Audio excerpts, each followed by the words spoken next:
Assalamualaikum warahmatullahi wabarakatuh.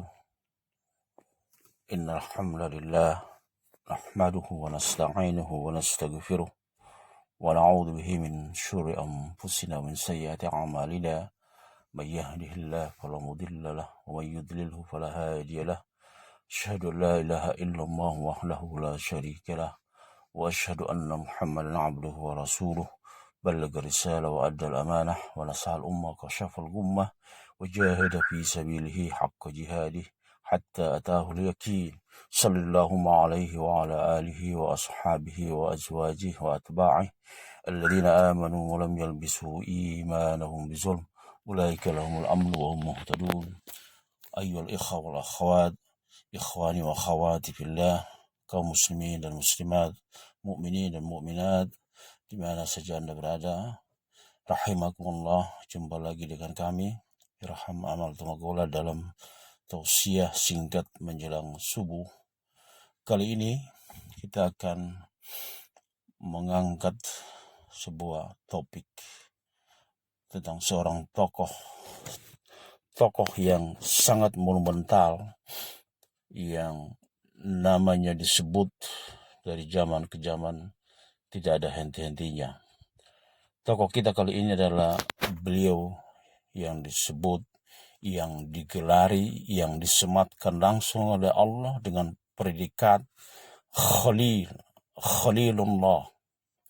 Wattakhadallahu Ibrahim khalila.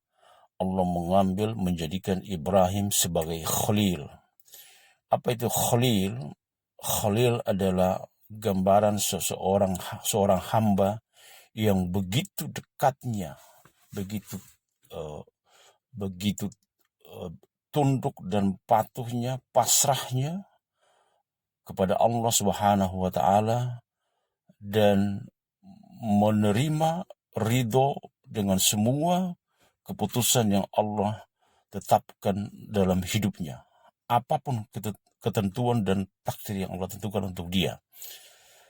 Tokoh Ibrahim adalah tokoh yang menggambarkan manusia paripurna dalam pemahaman tauhid, dan dalam pemahaman bagaimana mengaplikasikan apa yang disebut dengan ridha Allah, yaitu ketika tauhid dan ridha kepada Allah menyatu dalam pribadi seorang muslim, maka kita saksikan adalah ekspresi seorang hamba yang betul-betul paripurna, yang sepak terjangnya, langkah-langkahnya, pikirannya, dan semua yang dilakukan adalah cerminan dari apa yang Allah mau, bukan apa yang kita mau.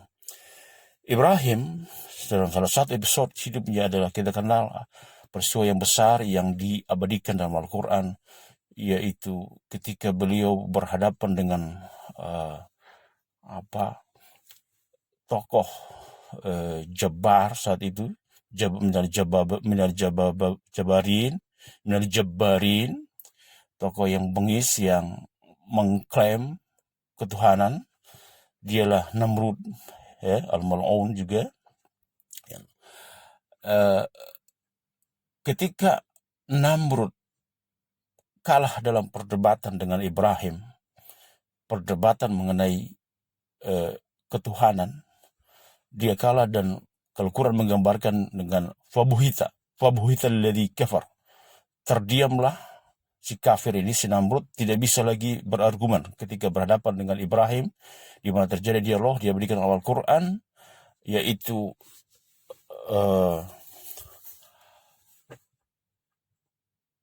Ibrahim mengatakan bahwa Allah adalah segalanya, Allah menghidupkan yang hidup dan yang mati.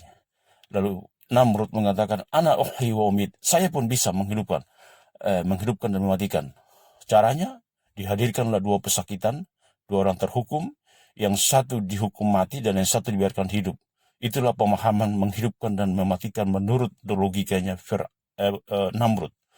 Padahal mestinya yang disebut dengan menghidupkan dan mematikan itu adalah kemampuan mematikan, katakanlah mematikan seseorang tanpa menyakiti, ya, tanpa melukai, tanpa menembak dan seterusnya. Yang ditampilkan oleh Namrud tidak seperti itu. Yang satu dihukum mati berarti itu ada kekerasan di sana, kemudian yang satu dibiarkan hidup. Sementara yang Allah maksudkan mengharapkan mematikan adalah prosesi terjadi begitu lumrahnya. Nah, ketika Namrud mengklaim bahwa dia bisa menghidupkan dan mematikan, lalu Fir'aun yang terkenal dengan melalui tokoh Fir'aun ini kita belajar bagaimana seninya berdebat, yaitu bagaimana agar lawan bicaranya itu terdiam, tidak bisa lagi melanjutkan perdebatan. Lalu Ibrahim mengangkat sebuah pertanyaan. Fa inna allaha ya'ti bisyamsi minal masyriq fa'ti biha minal maghrib. Kalau engkau mengklaim bisa menghidupkan matikan, nah sekarang coba Allah menerbitkan matahari dari timur. Fa'ti biha minal maghrib. Coba, bisa enggak kamu terbitkan matahari itu dari barat? Fabuhital ladzi kafar, maka terdiamlah si kafir, si Namrud. Itu salah satu episode. Nah, di situ mengajarkan kita bagaimana cara membuat lawan bicaranya tidak berkutik. Peristiwa lain kita lihat dalam episode pemandangan yang lain. Kita lihat ketika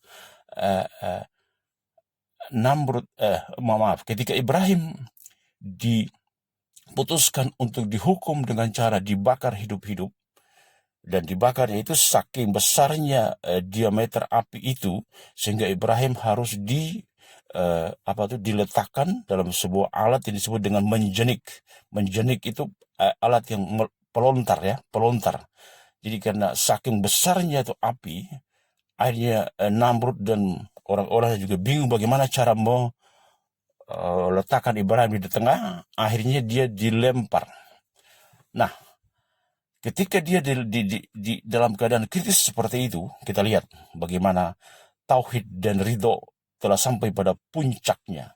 Kita lihat ketika saat yang kritis seperti ini, datanglah Jibril alaihissalam. Malak, yang orang Indonesia bilang malaikat Jibril, yang komandannya para malaikat, ya, min ruasail malaikah. Nah, dia datang dengan menawarkan bantuan. Apa kata dia? Dia berkata kepada Ibrahim, alakah hajah ya Ibrahim? Apakah engkau butuh bantuan wahai Ibrahim? Itu pertanyaannya Jibril. Alakah hajah ya Ibrahim? Apakah kamu butuh bantuan dalam keadaan kritis seperti ini? Perhatikan bagaimana jawaban seorang yang tauhid dan ridhonya telah paripurna. Apa dikatakan oleh Ibrahim? Ibrahim mengatakan, amma ilaika fala. Adapun kepadamu tidak. Bayangkan, Jibril yang tentu saja dia datang kepada Ibrahim, tidak mungkin Jibril itu bergerak sendiri. Dia pasti datang atas perintah Allah, karena semua malaikat itu tidak ada yang bergerak sendiri. Mereka adalah menunggu perintah.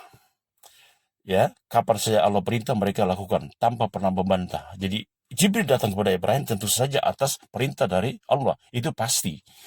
Nah, tapi bantuan Jibril ini dalam hal ini ditolak oleh Ibrahim. Amma ilaika fala, adapun kepadamu tidak. Lalu Jibril menjawab, bukan kepada saya, ilallah, kepada Allah. Apa jawab Ibrahim? Amma ilallah fa'ilmuhu bihali yugunini anis su'al. Perhatikan kalimat ini, sangat indah. Adapun kepada Allah, maka ilmuhu bihali, pengetahuan dia tentang keadaanku yang kritis ini sudah cukup, yang aku tidak perlu minta bantuan. Aku tidak perlu lagi minta bantuan, karena dia paling tahu dengan apa yang akan terjadi kritis saat ini. Jadi ini adalah ungkapan yang bukan berarti bahwa Ibrahim itu sombong, tidak butuh dengan bantuannya Allah melalui Jibril, tidak. Tapi Ibrahim pada puncak tauhidnya, dia betul-betul menafikan, menolak semua yang namanya minta bantuan kepada hamba. Hatta hamba itu seorang Jibril sekalipun. Jadi dia hanya mau Allah yang turun tangan langsung, dalam tanda petik turun tangan langsung menangani peristiwa masalah dia yang sangat kritis. Maka apa? Jadi kita tidak boleh, jangan salah paham dengan kalimatnya Ibrahim ini. Amma ilallah fa'ilmuhu bihali yugnini soal. Adapun Allah, maka pengetahuan dia tentang keadaanku yang kritis ini sudah cukup, aku tidak perlu meminta. Jadi Ibrahim dengan sangat pedenya, yakinnya bahwa Allah tidak akan mungkin menelantarkan dia, bahwa Allah tidak akan mungkin apa itu menyusahkan, menzolimi, mencurangi dia. Dia yakin dengan sangat yakinnya bahwa Allah akan menolong dan memenangkan dia. Itu tauhid seorang Ibrahim. Lalu apa buah daripada tauhid itu? Dalam peristiwa ini yang kita saksikan selanjutnya adalah fakulna ya naru kuni barda wassalaman ala Ibrahim. Kami firmankan, kami katakan kepada api yang sifatnya membakar, panas, kuni bardan, jadilah kau api bardan, dingin, wassalaman ala Ibrahim, dan selamatkan Ibrahim. Itulah gambaran seorang tokoh Ibrahim. Mudah-mudahan ada manfaatnya, benar dari Allah, salah dari kami. Demikian tausiah singkat ini.